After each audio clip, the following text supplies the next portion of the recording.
Hello, it is another cycle around the sun as we celebrate the return to the weekly edition of the Arena Craft podcast, a show dedicated exclusively to Magic the Gathering Arena. I am one of your hosts, the inevitable Arjuna. I always seem to be hanging out in this podcast.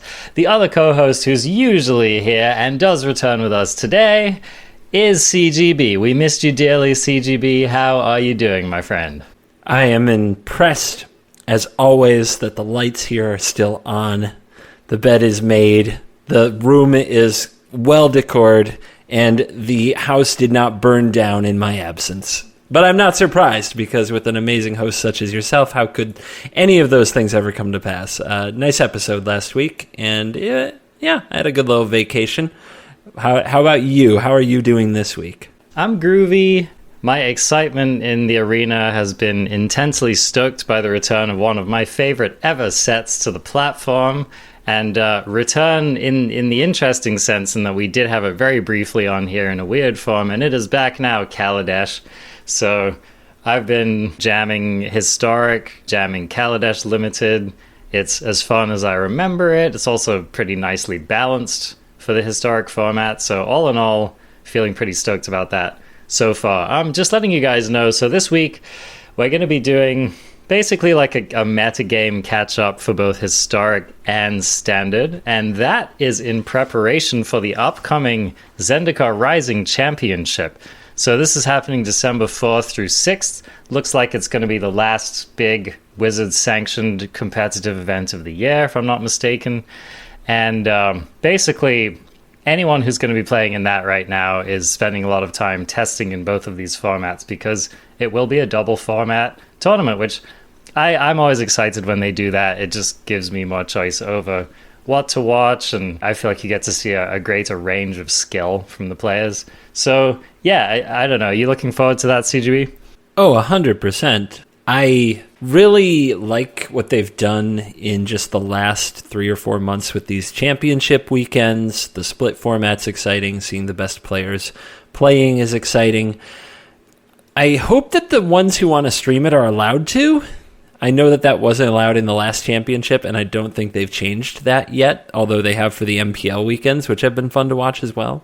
But as far as spectator Magic, this is what we've got. I think that we're going to bemoan the lost Mythic Championships or Pro Tours of the last few sets during COVID times. I know I would have loved to see a Pro Tour with this standard format and this historic format quite a bit, but we got this, and I'm happy to have something to zone in on and just be a fan of in times like these.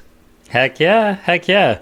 And so what have you been up to as far as your own playtime? I saw at least one Historic video up on your YouTube channel. Have you been playing much Historic? Yeah, I've been spending more time, a little bit of stream time and a lot of off-stream time on Historic. And I definitely have some findings about it. Since Kaladesh released, I've been trying various decks to see where Kaladesh stacks up with current power level of Historic, and I don't play Historic too often. And as you know, my preferred method of playing Magic is best of one. I very much enjoy best of one and not a bunch of sideboard games. It's definitely my favorite way to ladder. I spent the week working on Aetherworks Marvel first, Mardu Vehicles second, Paradoxical Outcome third, which have some interesting findings, and if you want to ask about any of those specific, we'll dive into them in a second. But first, my overall impressions of Historic. It is completely unplayable as a best-of-one format. Yes, I'm so glad that you said that, because that was my exact experience jumping back. It's like a different format.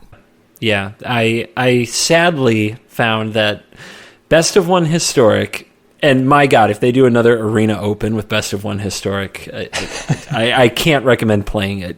Even I would say play best-of-3. But there are two possibilities.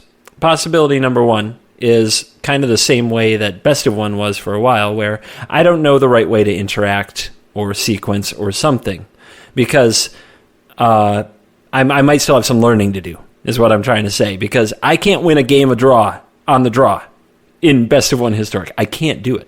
It doesn't matter what's in my hand. It doesn't matter what my opponent is. I could have turn 1 Grafdigger's Cage against Aetherworks Marvel or God-Pharaoh's Gift and still get just completely destroyed. And it's like, nothing seems to matter but going first about 80-20, and then the rest is like, every deck is such a powerful engine unto itself. You can't really play control. If you miss a beat, they just get rolling, and it's over. And everything's super proactive, and everything has a natural predator, which is a matchup that feels like you can do nothing about. Like nothing. I mean, you can high roll everybody with a Jund sacrifice deck until you meet the person with Yasharn and Grafdigger's Cage in their main in Best of One, and you're like, oh, darn. And then there's a whole bunch of colorless decks that are playing turn 3 Karn. You know, so there's a bunch of ways to get your artifacts shut off or have them find hate cards. And then there's still just a ton of goblins, and you just get Muxist. Like, you might lead on turn 1 Cage, they still beat you to death with the freaking goblins, and it's like you took a mulligan because you played a 1-mana do-nothing card until the Muxus is resolved, which is their 6-mana card. It's a nasty format for Best of One. I wouldn't recommend it. For that reason, I don't think I'm going to be much of a historic mage without a tournament, you know, because I don't like 30 to 45 minute matches. I don't like sideboarding. I love Best of One. I actually have a passion for it, and it is sort of what I'm known for.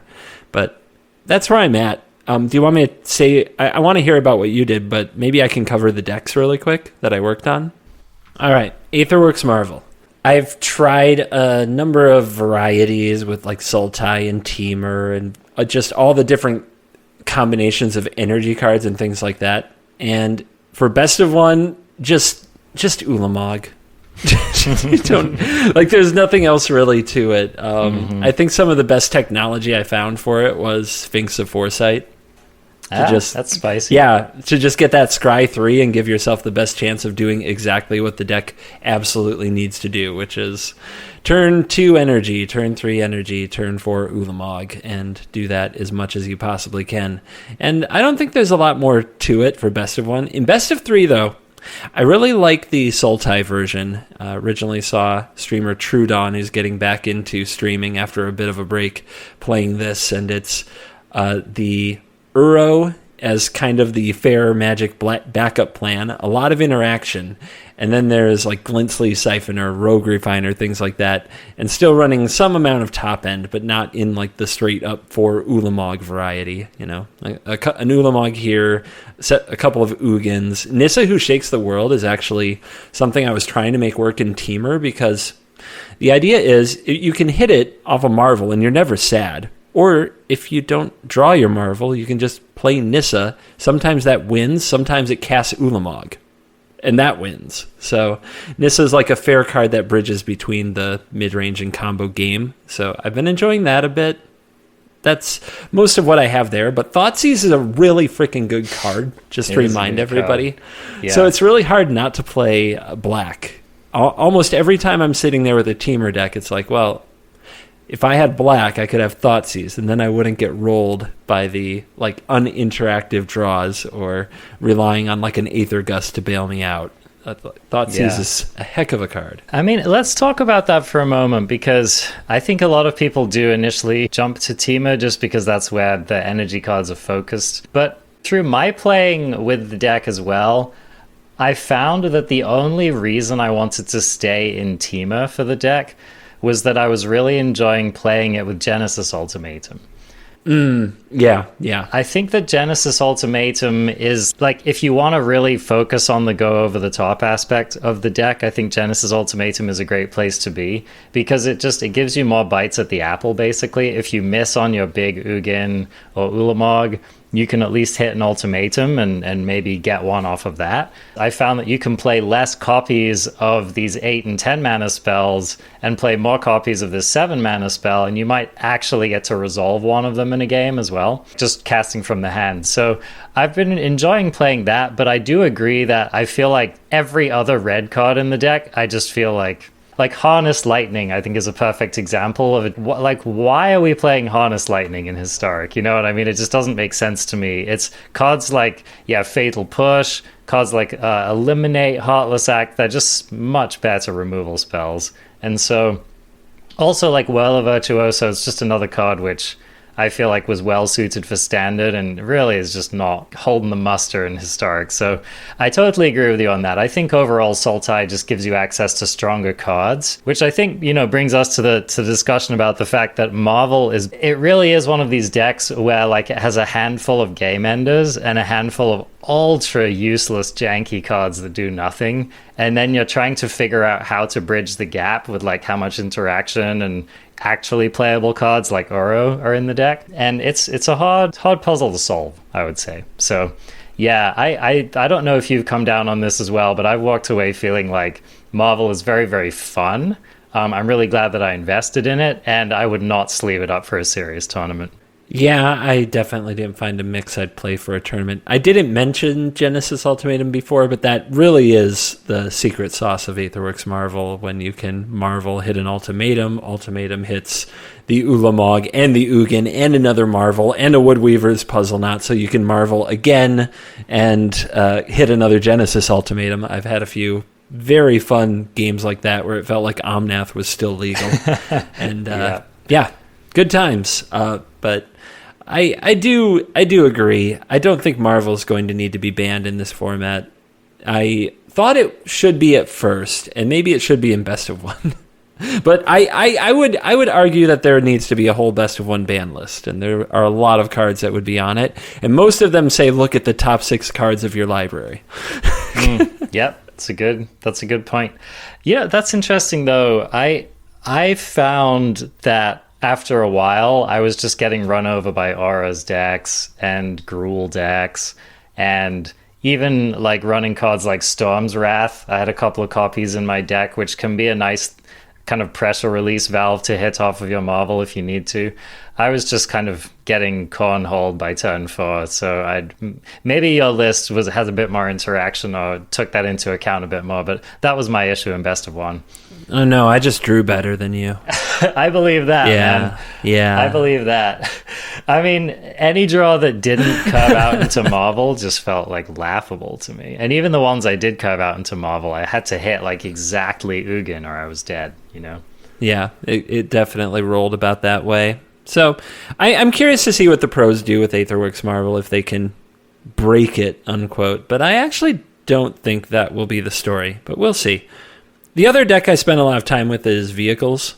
Red-Black, Mardu, Red-White.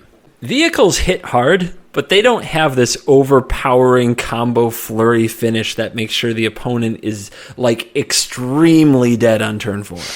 They can get you dead on turn 4, but they don't get you extremely dead on turn 4, which is sort of what is happening in the format now. Because, it's just kind of awkward to spend so many turns on fiddling about with lining up your Toolcraft Exemplar, Scrap Heap Scrounger, and it's kind of absurd to say this, but Unlicensed Disintegration as a 3-mana removal spell, ain't it? Like, no, you can't pay 3 mana to deal with these things. It just doesn't work. Yeah, even though it has a lightning bolt attached to it, it's just not really good enough. I can't believe that a 2-mana 4/4 flying vigilant Heart of Kirin is like way too slow. It feels insanely slow when you play it, even if you have a Toolcraft Exemplar, because your opponent already has like 19 permanents or something. Well, that's just it. It's like the first time you hit with it, you're like, yeah, and then the next turn, and then the next turn you're just like, how am I so far behind in this game? I guess I'll swing for 4 again before taking 47. Exactly. A lot of Muxus has happened to me, and a lot of auras. Maybe you can tell, but those are kind of what I'm referring to when I talk about these explosions. Even of just value. like a modest start from Gruul, right? Because we have Burning Tree back in the format. They play a couple creatures on turn 2. They're already Ember Cleaving you on turn 3.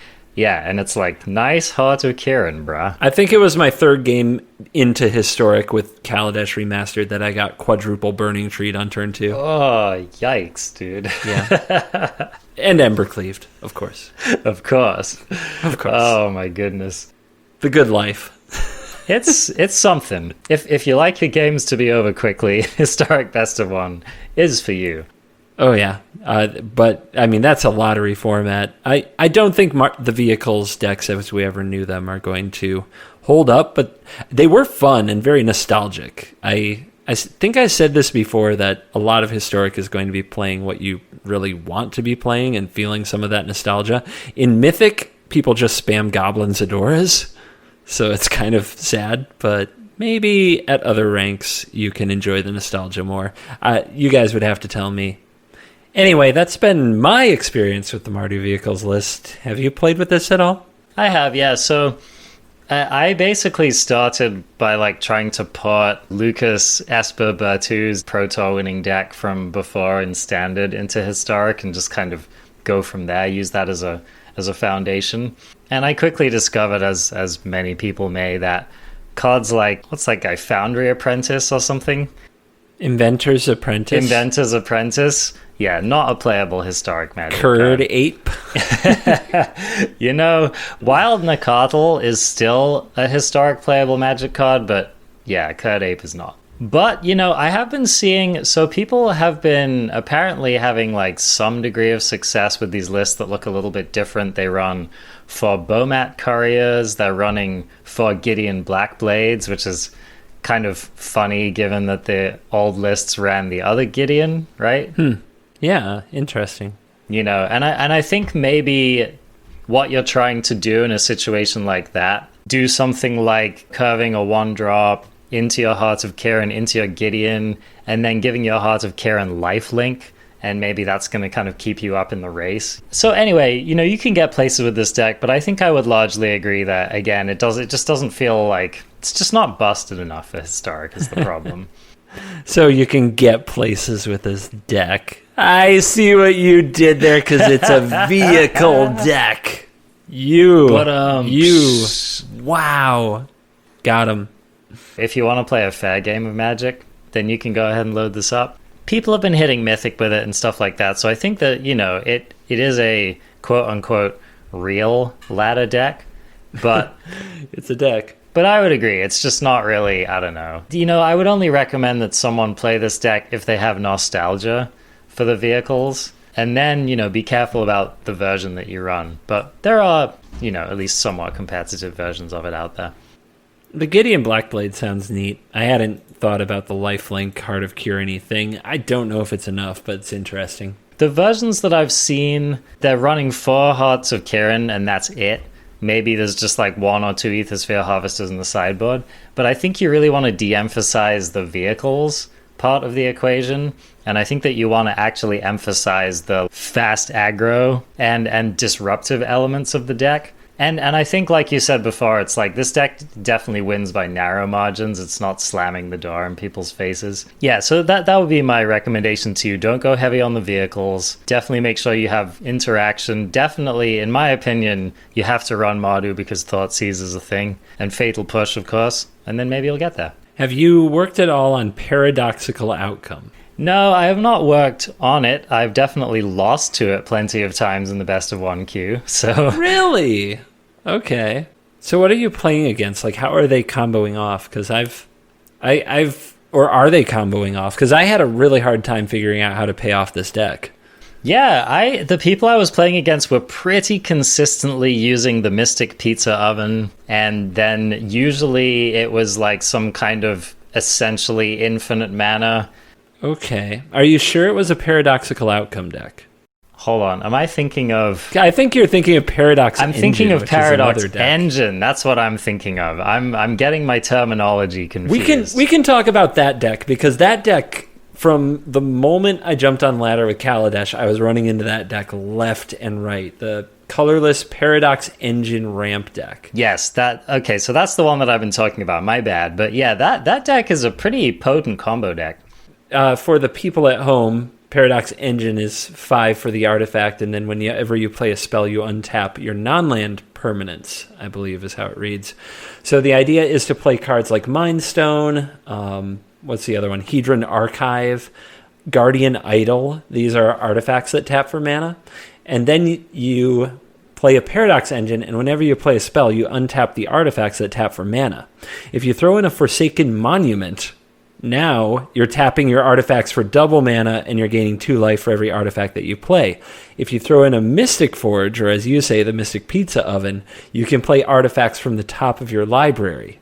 And every time you do it, you make more mana. I mean, it's very quickly that you're making more mana than you're actually spending on anything. Almost, in a way, kind of going somewhat infinite, as long as you have spells to cast with the Pizza Oven. So the deck is full of Maze Mind Tome, which can scry. The oven itself, the Mystic Forge untaps, and then you can tap it again to exile the top card of your deck. You can cash in your Mind Stones. And it just keeps going. Yeah, and then once you get a con down, you can just fetch kind of whatever's going to keep you rolling from the sideboard. So yeah, I've found it to be a fairly consistent deck and can definitely kill you on like turn 4 or 5 when things go right. I've also met a variety of win cons. For one thing, you can put all that mana into a Crawling Barrens and just attack for 1,000,000. That's a thing. That's happened to me. People have played Ugin and Ulamog out of the main deck. Just here it is. I made all this mana. I'll just cast the biggest thing I can find. Right? That's happened to me several times. Then there's the Metalwork Colossus Witch's Oven combo. Have you seen that? No, lay that one on me. So Metalwork Colossus is 11 mana for a 10/10? A 12/12? It's a something 10/10, huge. yeah. Okay. I'm thinking because of Monument, it gets +2/+2. Right. Okay. Yeah, that makes sense. So it costs 1 less for each artifact, non-creature artifact mana cost that you have on the battlefield. So if you have a Forsaken Monument and 3 Mind Stones, or 11 mana, then your Metalwork Colossus is free, so you can play it for free. If you have a Witch's Oven, you can play Metalwork Colossus, you can sacrifice it to Witch's Oven to put in the graveyard. You can sacrifice the 2 food tokens that you made to return Metalwork Colossus to your hand. And then if you have Paradoxical Outcome, the engine, Paradox Engine, okay. If you have the engine, you play the Colossus, it untaps the Witch's Oven so that you can do it again. If you have any mana source, this is now infinite colorless mana. It's also infinite casts, and it's infinite death triggers. So if you can find a way to kill the opponent through the combo, I mean, it's there. Like if you have a Sai, you make infinite Thopters. But most of the time, like I said, I just end up getting attacked by Crawling Barrens. Also, this untaps the Mystic Forge if you have it every time, so you can just go through your deck, or a Maze Mind Tome can go pretty deep in your deck. Win how you want to. So this deck is fast. It sounds clunky and silly. It doesn't actually require any colors, but I think that the best of 3 version we may encounter will probably have blue just for Mystical Dispute, because the only real weakness is if your Paradox Engine doesn't resolve. And yeah, it plays turn 3 Karn. The Mystic Forge is weak to Grafdigger's Cage. That's one of the few weaknesses of the deck. But I've been surprised how many times they're just like, okay, I'll cast Ulamog. Okay, I'll cast Ugin. Okay, I'll play 2 Metal Gear Colossus on turn 4. And you're going to die. Just grab some big nasty thing from the sideboard with Karn, So it's a surprisingly resilient deck. I've been pretty impressed by it. And really, really, really doesn't care about Ugin. No. My Aetherworks Marvel deck was very grumpy about marveling into Ugin as an out, because everything they have is colorless. Just did nothing. You know what kept happening to me playing against that deck? So yeah, Exhibit 1 was Ugin coming down and not mattering. Exhibit 2 was not being able to activate my frickin' Marvel because of my opponent's Con. Oh yeah, good game. So that's pretty miserable there. So yeah, that deck seems pretty potent in best of 1. I don't really know how it translates to best of 3. Again, it's one of these decks, like I probably wouldn't bring it to a tournament, but I do think it's fairly competitive. I think you could get quite far on the ladder if you committed to it.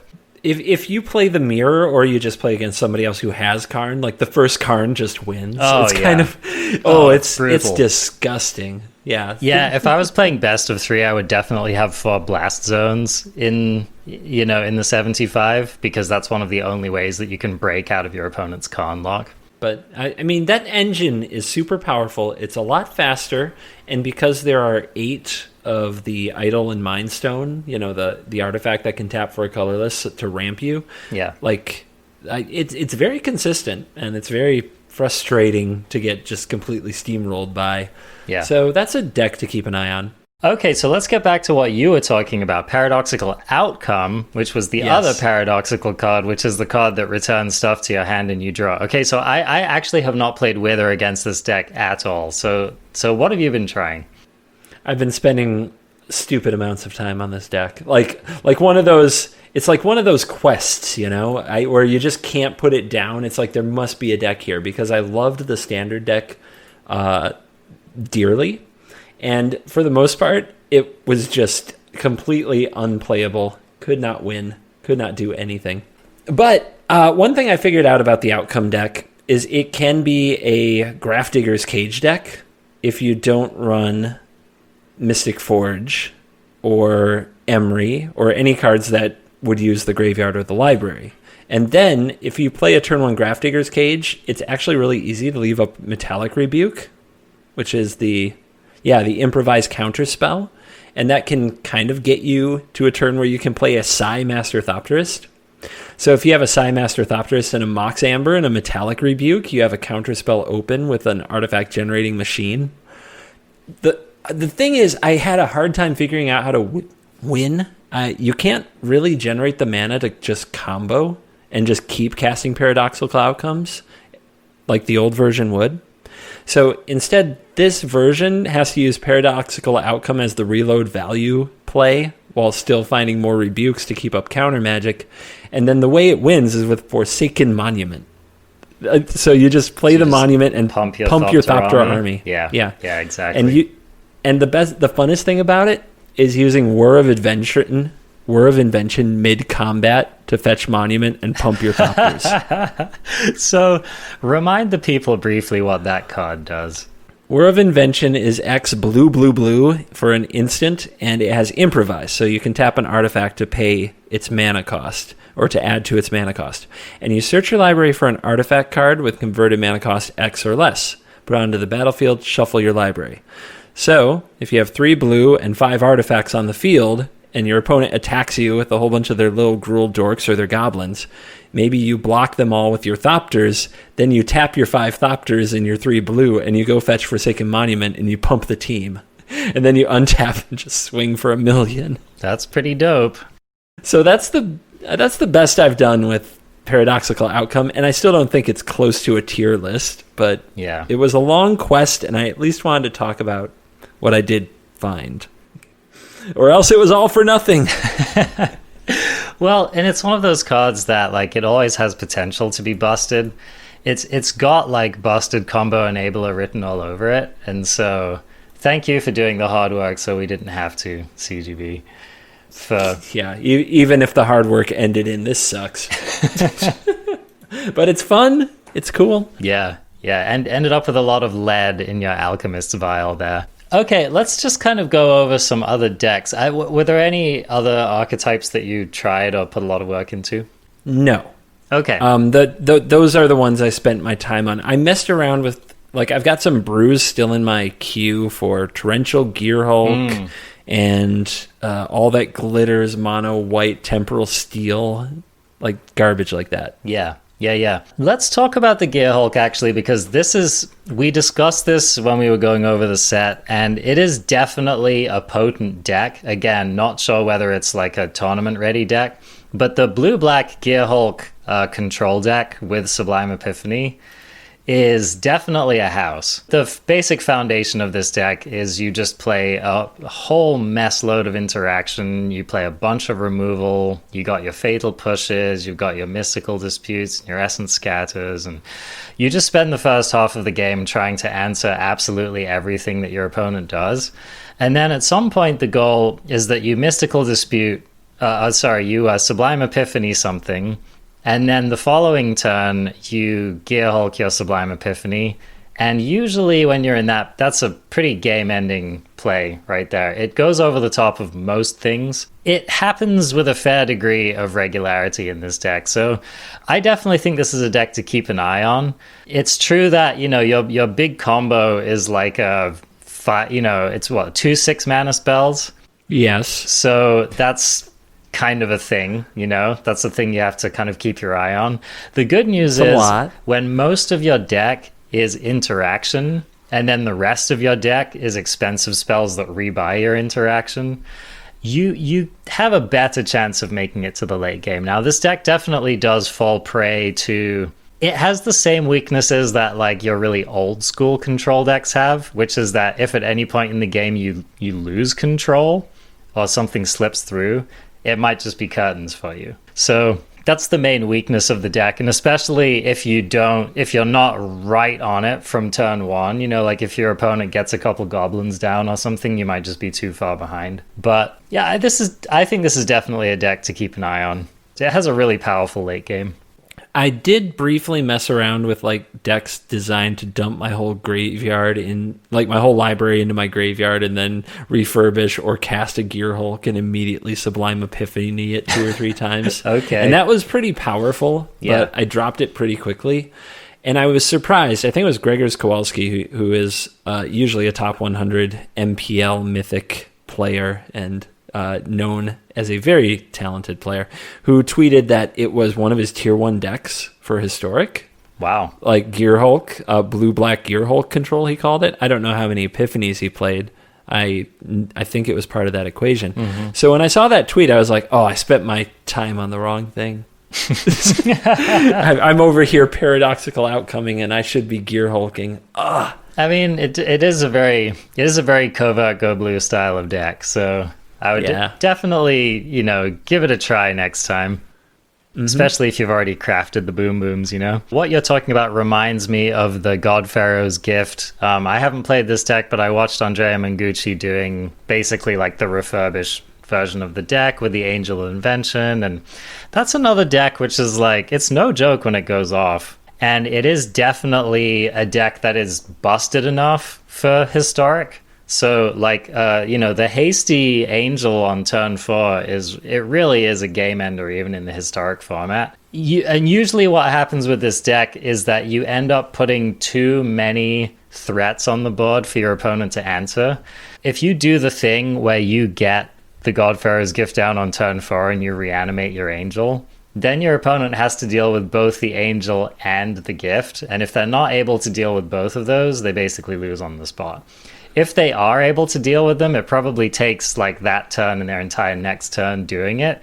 And then you're basically back at parity and you can just try to reanimate it again or whatever. If they're not able to immediately deal with it, they're basically dead on the spot.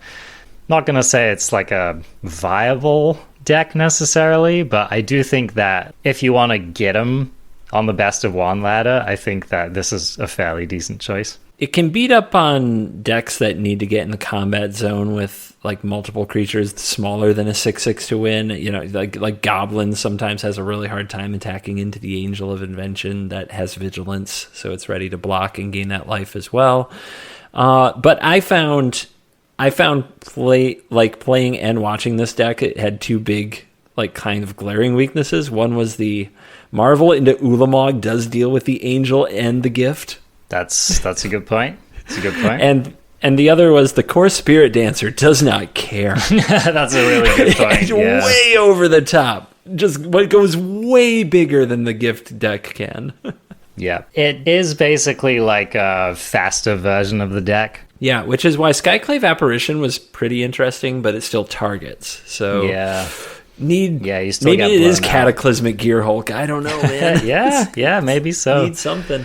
Yeah, but no, it's true. Well, and speaking of that deck is still a force to be reckoned with. And just like you said, CGB SRAM is definitely showing up in these lists and doing good work. It is interesting because I think people are still definitely wanting it to be a 2-color deck as opposed to like an Esper deck, probably just because mana's hard and you really need to like hit the battlefield turn 1 kind of a thing. Maybe. It feels like the mana's gotten so good with the tri-lands, especially with the fast lands for aggro. It should be good.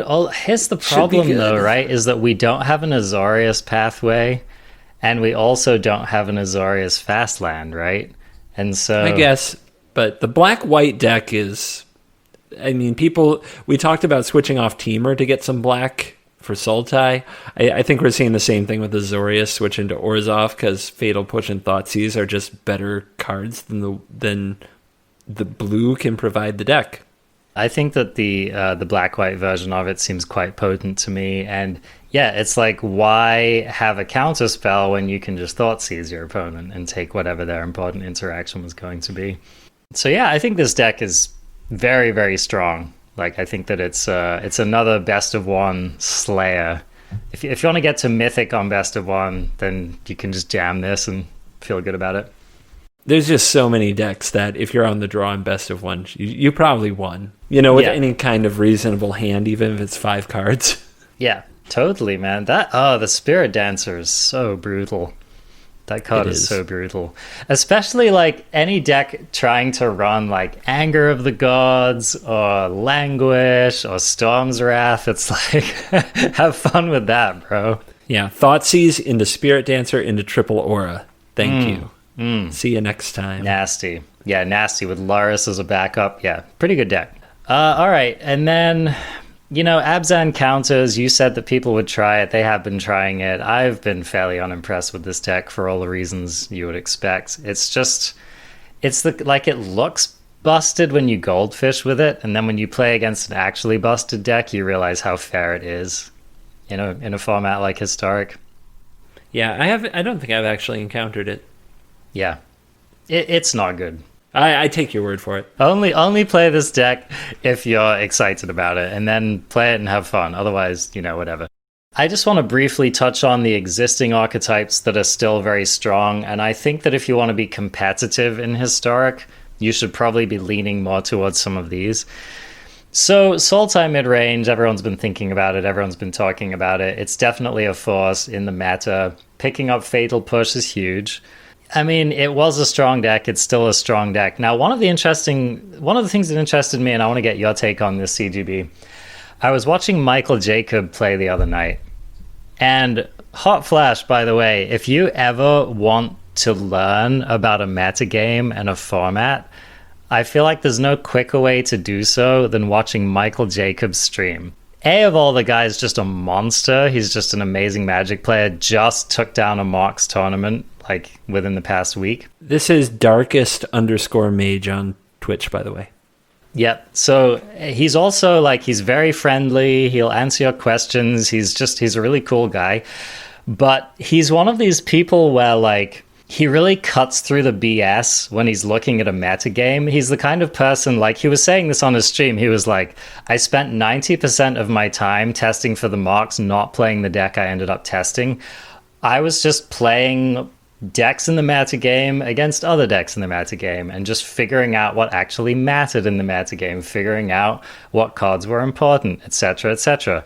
I learn more in watching him play and talk for 10 minutes than most other streams for the entirety of their existence, So he's a really great person to watch. Anyway, so I was watching Michael Jacob play, and he was talking about how he was really feeling like Historic is moving away from the version of Sultai Midrange that relies on Nissa Krasis. And he was thinking that Sultai Midrange should really be moving towards Narset with interaction, was basically his theory, is that this is actually the better way to be playing this metagame at the moment. And I'm just curious if you've run into any of these Narset Sultai decks and what you think about that on the face of it. No, I've run into the Nissa Krasis deck a number of times, and it is very much powered on the idea that you untap a breeding pool or an overgrown tomb, you have the right removal, and you made a threat on the crucial turn. Now that there's Fatal Push, you only need 1 mana to have an answer sitting around. So I guess I can see where we're going. The combos with Narset, Torrential Gearhulk, and the Memory Commit to memory is not. It's not a meme. That's a nasty combo. Yeah, it's if you don't deal with the Narset, 6 mana and you lose. I can see where he's coming from. So, and again, this is like competitive play that we're talking about here. So he was making some really good points. Like, for example, Nissa is sometimes Krasis as well are both still susceptible to Ether Gust, and you can really get got on key turns of the game. And so, playing a deck that's not really soft to that, like Oro doesn't really care about Ether Gust, whereas getting your Nissa gusted can be a game-losing play. So these are just things that he's thinking about when he's approaching these decks. So I would definitely, if you want to play Sultai Midrange, I would definitely reconsider the deck. Just take a look at it and ask yourself, like, do these cards line up well with the metagame? Because the thing is, a deck like Sultai that is more controlling is all about the meta. You can sleeve up a deck with just a bunch of powerful cards and win games, that's fine, but this deck is really supposed to be a deck which is paying attention to the metagame and actually responding and reacting and melding itself to the metagame. And so I think just like for Nissa, for Krasis, I don't think is the right approach when you're playing a deck like this. He probably has trouble with Aetherworks Marvel, at least in game 1, if that does arise to be a thing. Because you can't gust version, it. You mean? Yeah, you can't really gust it. You can't really remove it in a traditional way. It doesn't care about Narset. Like, I don't know. It's interesting. It's interesting, actually. Narset is fairly good against Marvel, which was a little bit unintuitive to me, but it shuts down your Rogue Refiners. It shuts down one of your back ends, which is Seagate Restoration. I was just playing a match today where Narset ended up being a really pivotal card against me, which was surprising, but it kind of like it took, it shut down my Uro. And one of the problems with a deck like Marvel is that you're not running that much like Planeswalker interaction. You know what I mean? So if they get their Narset down, basically your only outs to getting rid of it are like your Eldrazi or your Ugin. Anyway, I just think that it's an interesting thing to think about, What's the next deck that you have on your metagame check-in list? Yeah, okay, so Mono Red, still a thing. It turns out Chandra. Out the Bomat Courier is delivering on the promise, man. I mean, Bromat Courier is just freaking knocking the door down. So yeah, we've all watched Croakies playing this deck, right? It's like the 4 Bomat Courier, 2 Chandra, maybe 3 Chandra mono red deck. I'm still not sold on Chandra, to be honest. The combination of Chandra and historic format doesn't really make much sense to me. I feel like Chandra's at its best when people are playing like Glory Bringers and stuff, you know what I mean? Or Yashawn, right? So a lot of people have been saying that one of the reasons you haven't seen the Big Pig as much in historic is that Chandra's been on the scene. And so I'm not saying that the card hasn't had an impact on the metagame. I still think it's a sideboard card. I don't think that it matches up particularly well against a lot of the decks in the format. I can agree with that. I think a sideboard is the right place for it. I do think that it makes more sense in mono red specifically main deck than just about any other deck. And the reason for that is that the damage off of Chandra can finish really well. So Chandra becomes a lot more relevant when you're at 4 life, right? Because then you can't just be like, lol, I'm just going to let Chandra sit there or whatever. You have to actually really worry about it. So it does give these decks another angle of attack, which I think is good. But yeah, definitely if you're playing like a mono red aggressive deck, I would definitely consider those Bomat Couriers. They're just very, very good. I'm trying to remember what the deck was that I saw that is utilizing. Oh yeah, it's goblins with like 2 Chandras in the main. That's what I saw on Twitter because it ramps into Muxus. I've heard about that. Yeah, which I actually think is compelling, right? Like that is actually kind of cool. You don't want to go too heavy on that because you can't hit it off the Muxus, you can't play it off of your Snoop. But yeah, that's pretty cool use of it, I would say. It also helps you find a Muxus if you're in top deck mode, so that's cool. Then of course, some of the old faithfuls are still around. John Sack didn't really get... I don't think John Sack got much from Kaladesh except Fatal Push. Yep, Yeah. just Fatal Push. Good removal, but not really what it was out to do. Yeah, but it's still just a very, very strong deck, and I expect to see it in competitive play. Gruul is still around, and, you know, one of the main things it got from Kaladesh Remastered wasn't Kaladesh Remastered, it was just that Burning Tree Emissary was unbanned around the same time. Although there's a lot of conjecture as to whether Burning Tree Emissary still belongs in the deck in lieu of things like Collected Company, for example. Yes, it still belongs. Are we done? Well, it's interesting because I think in best of one, definitely. I'm curious whether it's good enough in best of three, you know? So that's, I mean, from where I'm standing, I'm like, it's one of the main reasons to play the deck. So I think it's very good. But again, you just sideboard it out. Like, you play it in game one when people aren't as prepared for aggression because it makes a huge difference, and then you sideboard it out for the interactive cards that you need. Right. Yep, exactly. It's really straightforward. I don't think it's going anywhere, personally. Mm-hmm. It just gives you such strong openings. Playing Burning Tree Emissary into anything on turn 2 is just such a strong tempo play. But it is, you know, Gruul is starting to pick up enough cards in the pool that you really have to stake your claim, right? Like, am I playing Galia? Am I playing Kari Zev? How much am I leaning on Collected Company? How much am I leaning on Embercleave? Do I run any questing beasts in my build? These are all these kind of questions that you have to answer. I think Gruul is strong, and I think the main question is what do I want to do with my Gruul deck, right? Like, which direction do I actually want to take my Gruul deck is the main question there. Yeah, I think it's probably the best Embercleave deck. I would go from there. Yep. Yep, absolutely.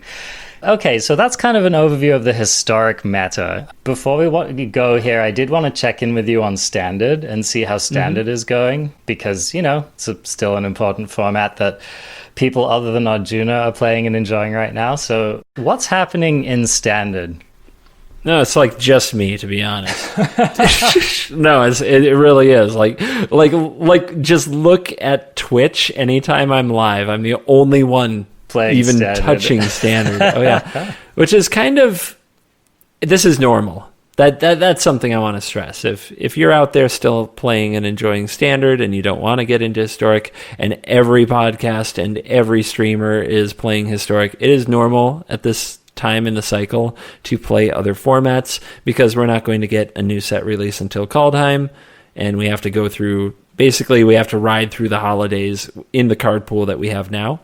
And for some people that's not fresh enough, it's not interesting enough, and they have to, you know, the newest cards are from Kaladesh, the newest cards are a different format. It's not surprising that people are playing it. But for those still interested in Standard, I wouldn't call it stale, and it's not completely solved, but we know who the players are. There are some decks that they just hold up, and they keep rotating because there's so many good options for them and configurations of them that you can play that they can adapt to each other. The two biggest ones are Rogues and Gruul Adventures. So every time that like Rogues starts really creeping up in a meta game, they have to deal with Gruul, who comes at them with just Ox of Agonis, and I've even seen like Phoenix of Ash. So they've got all these escape cards, plus they're just hitting you fast, and you see like Scorching Dragonfire and Fire Prophecy to kill the Thought Thief at instant speed, sometimes in the main, sometimes in the sideboard, sometimes both.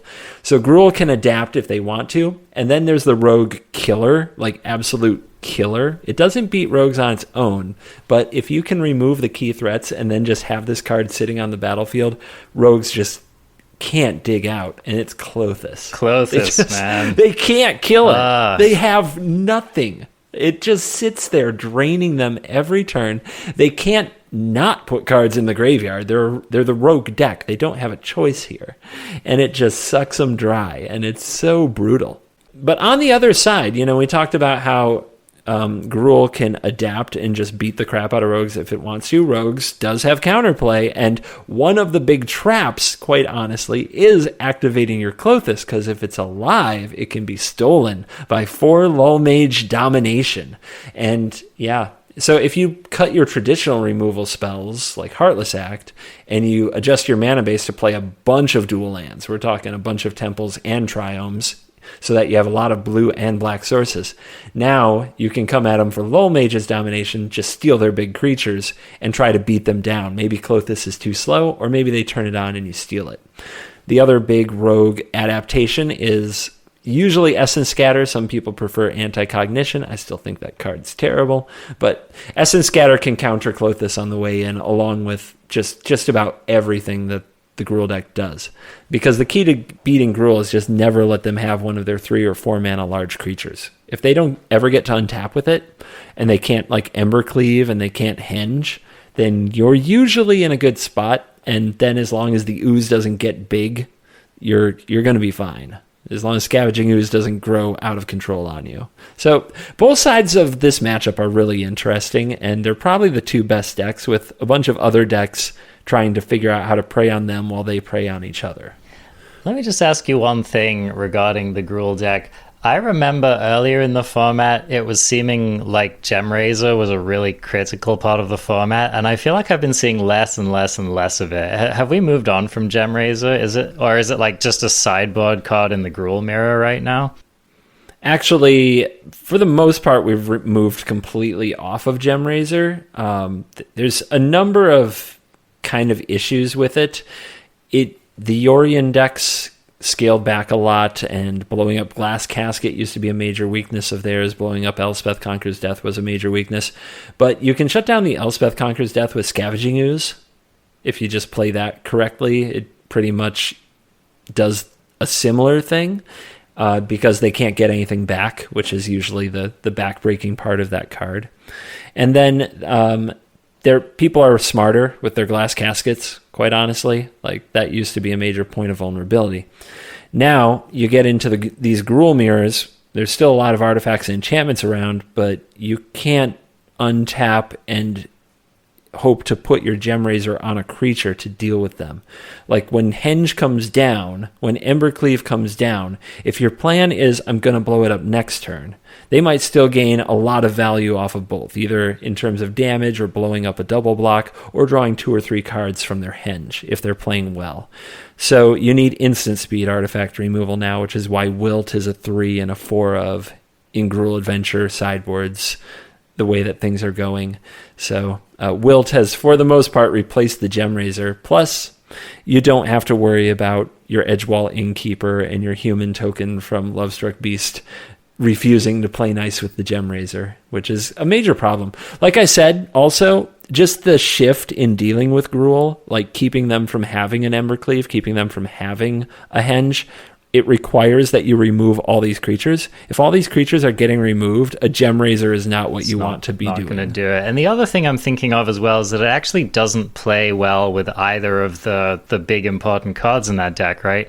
It doesn't give you another card off of your Great Henge if you're mutating it, so that's one problem. And it also doesn't go wide for the Embercleave, so it doesn't actually play with your plan very well. So let's talk about like some of these other satellite decks then. Like, are we still seeing Yorion? Is that still getting played?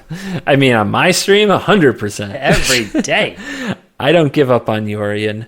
But, I mean, there's a lot of varieties, of course, but I think the only one left that matters, like you can make a case for Mardu, and you can talk about blue-white, and those both can attack specific metagames, but if you look at the metagame mostly being around like Gruul and Rogues battling each other and a number of Ugin decks that we might get to, then I think the only Yorion deck that's good is Esper Doom Foretold. And it's a sneaky Yorion deck because it's more of a Doom Foretold deck. So you end up putting a lot of your enchantments and artifacts in the graveyard, then getting them back with Dance of the Manse. There are a lot of games where Yorion isn't the deciding factor, but it's the other plan. You know, if you don't have the Doom, you have the Yorion, and you try to set up for one or the other. Doom Foretold can, with Dance of the Manse and with a number of cards like Elspeth's Nightmare, they can just grind through all the creatures from Gruul, and they can just grind out the Rogues deck by getting a ton of value and presenting too many things that they have to counter, so that something like a Dance of the Manse finally resolves, and it's just way over the top. And the most interesting thing for me for the Dance of the Manse Esper lists is, like, usually you wouldn't play cards like Heartless Act, Eliminate, and Bloodchief's Thirst, because you have so many, you want all these enchantments and artifacts, right? And you might play some sweepers like Shatter the Sky, because that's really good with Doom Foretold. If they have 3 creatures and you blow them all up, and then your Doom Foretold goes off or hits the enchantment you wanted to hit. But these versions that are finding the most success are running like 4 Heartless Act and 3 Eliminate and Shatter the Sky and Extinction Event. And it shows how down the rabbit hole you go of just kill it all. Don't let Gruul untap with a thing. Don't let rogues have a crab for 2 turns. Kill it all. Scorched Earth magic. Oh my gosh. It's kind of glorious. Yeah, I'm kind of down with it. It reminds me of the standards of old, right? Mm-hmm. It reminds me when, playing like 12 removal spells main deck was a thing you could do. Well, that's cool. I'm glad to see that. And yeah, I do think one of the things I love about Doom Foretold is that it's such a flexible answer to so many things. And just like you said, it's like, if your deck has a lot of interaction and a Doom Foretold, you can steer a game state into the Doom taking care of the thing that you need it to. There are also game states in which it just locks your opponent out, right? It's like, what are they supposed to play? As a control mage, it makes you feel smart. What more could you ask for in life? Yeah, and then if your opponent deals with it, just comes back, and it just comes back, and it just comes back. That's cool. I'm glad to hear that those lists are showing up. I want your reaction. I need your reaction to mono green food. I mean, okay, just like from a gut check perspective, I'm off it, and I've always been off it. I think that deck is so stupid, and I don't want to yuck anyone else's yum, so if you're listening to this and you like that deck, this isn't your problem, it's my problem, all right? But yeah, I'm just like, that deck has never read like a competitive deck to me, but it's probably just a leak in my game, really. This from the man who did the 2-hour deep dive into mono green aggro. You give him a 1-drop, a 2-drop, a 3-drop, and a 4-drop creature in mono green, and he salivates. You tell him you're going to generate some incremental value, put together some combinations of cards, draw a bunch of cards off your Trail of Crumbs, and play a great henge with your Troll King that you got for free, and he's like, I'm off it. That ain't mono green, man. Okay. That's just Jund pretending to be a different deck, is what that is. And like Jund, it has a really sweet matchup against aggressive creature decks. So the reason that mono green food is holding down its place in the meta is that it tortures Gruul. Like, Gruul hates Wicked Wolf a lot, and it really doesn't like having to work through these Troll Kings. And it doesn't like when its opponent has a great henge either, and more mana than they do, so the ooze like does better. So that's, I don't think food would be a deck if Gruul weren't a significant player, because Doom Foretold and the Ugin decks don't really care. Yeah, and I don't imagine that Rogues really cares that much either, right? Like Rogues can get itself into trouble. I guess they mill the Troll King, don't they? So Be an issue. If you start your game with a Gilded Goose and your opponent starts their game with Ruinous Crab, flip over your Troll King, you're feeling pretty good about that. I guess I could see that. I just think like the thing that has really unimpressed me about these food decks is how slow they are. I've faced enough turn 4 Troll Kings to respect it. Sure, and again, I'm not saying it's bad. I just like it, you know what it is. It's just one of those deck lists where like you can lay it out and you can point at every card and be like, this card sucks for this reason. This card sucks for this reason. This card sucks for this reason. Oh, you just can't convince me to play it, man. You just okay. I don't need to. I'm just going to say that since the last time we talked about it, they have found a more cohesive plan. They are playing floral tetrahedrons, and they are playing wolf willow havens, and they're basically trying to ramp into the boom booms and then make people respect them as opposed to slowly sacrificing a food token to a trail of crumbs. So. So, like, how's it been doing? Like, has it actually been putting up results? It's been getting played in the MPL weekends. You might, I don't want to tell you, you might have to disown him, but Chris Kavartek brought the mono green food. Ken Yukihiro brought the mono green food. No, that's such a Kavartek deck. I could easily see that, yeah. Okay, for sure. okay.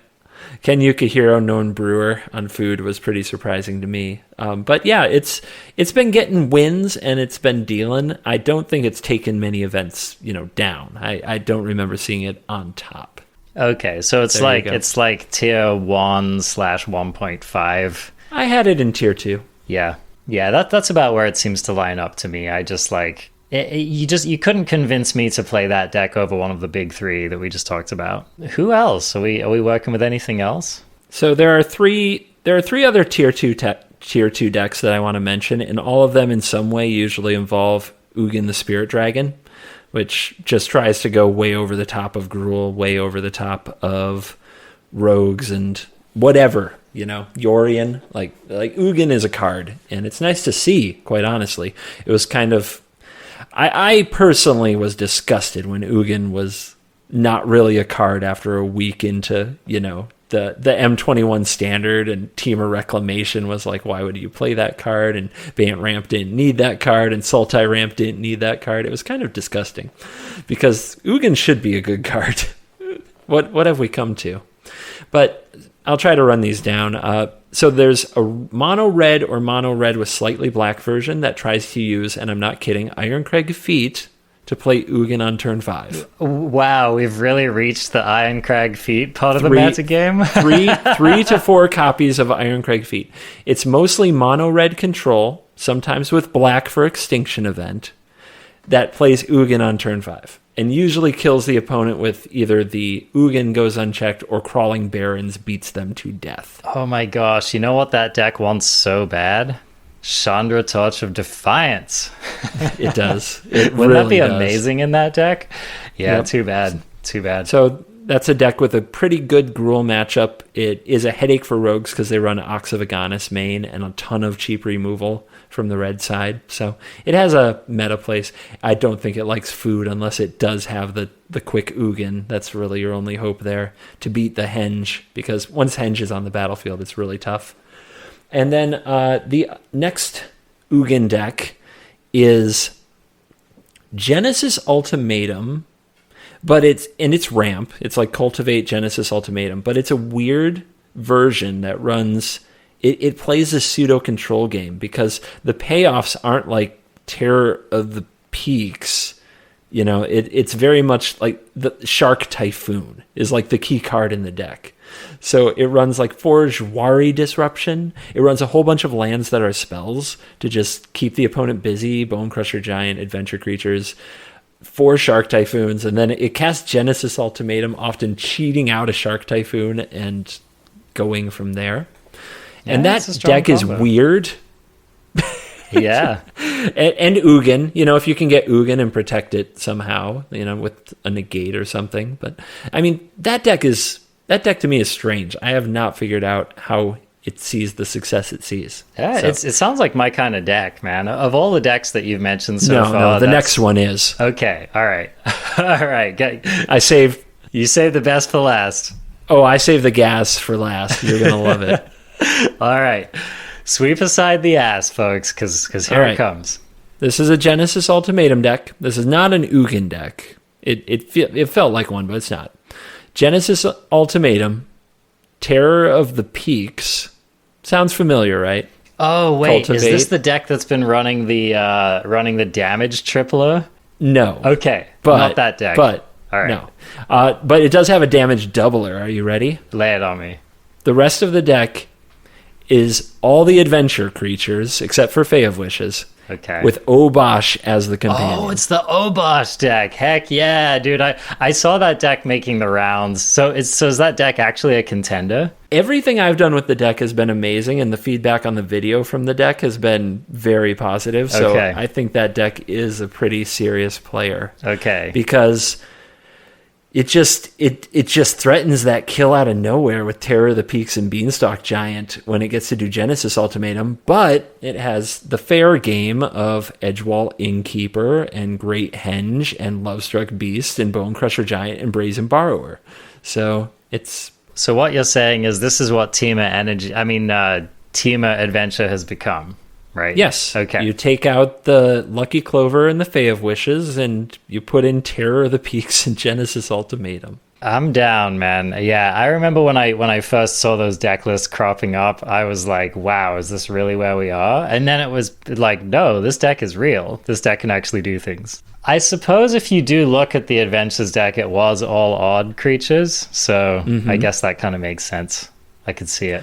I got a really quick and nasty like 6-0 in like top 500 Mythic with that deck, so that video went really well. I got knocked out of the F2K Invitational Tournament by Holy Diva running that deck. It was absolutely brutal. It's another one of those decks that doesn't run out of gas, and everything's a threat, and everything's a 2-for-1, and everything's a freaking problem. And I mean, Adventures are strong, man. It's as simple as that. You can't keep a Temur deck down, apparently. It's another thing I love about it is that it's one of those decks that circumvents the Obosh problem by giving you plenty of like 2-cost adventure spells, right? It's one of those decks that actually gives you things to do on your even turns, which I think is like an underrated, because that's one of the problems you have to solve when you're running these decks, right? And especially if you're not running some janky aggro deck with like 12 1-drops in it, because that's historically how the Obosh deck solved that problem, was they just ran like 1 billion 1-drops and Whisper Squad, right? Yes. But yeah, which I was never a fan of that to begin with. But yeah, so I love that the adventure cards really give you that workaround, which is really cool. I'll also say that Temur gives you a lot of good sideboard cards for the format. Mystical Dispute, of course. Red Cap Melee, probably. But against rogues, you guessed it, it's Klothys. Klothys. Gotta love her/they. Good times. All right, well, I think that about wraps it up. Would you agree with me there? Yeah, I think we about nailed it down. And I'm really looking forward to seeing where Historic and Standard go. And I think the big winners... I want to try that Gearhulk Sublime Epiphany thing now that people are saying it's actually good. But I think the Aura deck in Historic is going to be very real, the black-white version.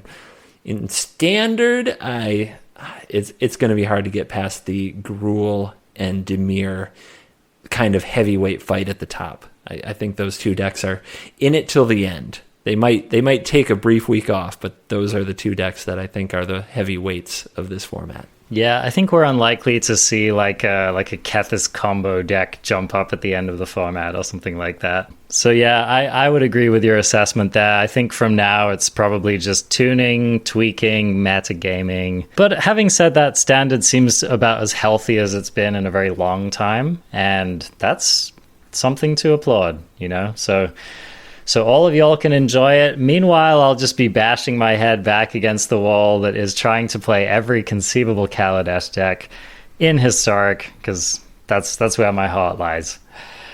All right, friends, that's going to wrap it up for this episode. Thanks for joining us once more for the show around the game we all know and love. You can find this podcast on any podcasting platform or on Apple's, Stitcher, Spotify, iTunes. We're on YouTube. If you want to jump on there and berate Arjuna for his poor decisions, best place to do that is leave a comment on YouTube. You can find Covertgoblue on YouTube as well, pushing that 100K, by the way. How close are we right now? About a little over 6,000. Wow. Okay. So if you're not already one of the people who's obviously subscribed to CGB on YouTube, go and give him that sub and help him reach that goal. That's going to be super epic. We're also coming up on a year of the ArenaCraft podcast here, so going to hit some pretty big milestones. We should probably figure out something cool to do for that episode. You can also find Covertgoblue streaming on the Twitch Monday through Thursday, 4 p.m. Eastern. Thanks, buddy. I will catch you next week. Later.